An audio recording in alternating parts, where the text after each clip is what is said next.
My name is Brent Ferrier, and this is my final project for the Human Factors in AI course. For my project, I will be looking at how the purchasing team in my organization classifies their purchase orders and prioritizes their work. Currently, the purchasing team is very small, and they're responsible individually for too many purchase orders to manually review every single purchase order. They also rely a lot on tribal knowledge to prioritize their work. I did a task analysis, and the big insights that I found that there's an opportunity here to automatically review all purchase orders with machine learning. We can create a classification algorithm that can tell us the probability of every single purchase order belonging to the late class, or whether or not a purchase order will be on time or early. In addition to that, there's also an opportunity to combine that classification score, that probability from the output of the algorithm, with some information about how impactful to the business that purchase order being late would be.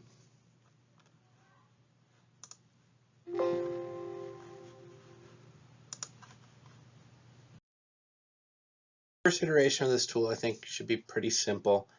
It'll just be a table with our purchase order number, the part number for that purchase order, who the supplier is, what the model says that risk of being late is, and then an impact if that purchase order is late.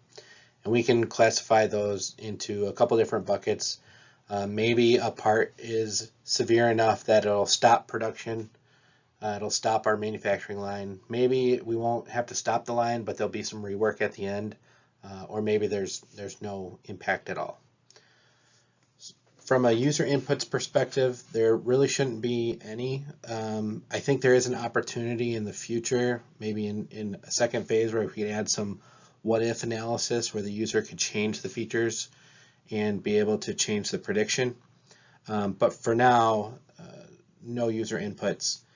For transparency, I want to be able to allow the user to drill through on a specific purchase order number and see feature importance, and then how those features change the prediction on an individual level.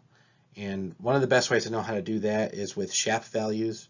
It's a technique from game theory, but it allows us to see for the feature values how they impacted the overall prediction. So there'll be a graph, something like the bottom right here, where we can see how different features combine together. And to communicate uncertainty, I think it's important to not just use the classified label. So instead of just saying this purchase order is going to be late, I want to give that probability so that there's a little bit of confidence, so that they know there's a difference between something that's the algorithm believes is 91% likely to be late and something that's 61% likely to be late.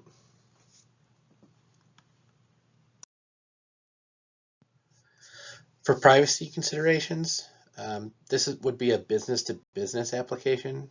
So we're purchasing parts from other organizations. There isn't any personally identifiable information. There's no information about people in this data set at all.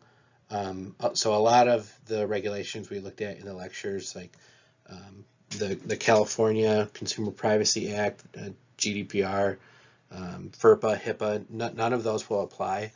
However, there is a big regulation called the International Traffic in Arms Regulation that does govern my organization and the data that would be used in this model.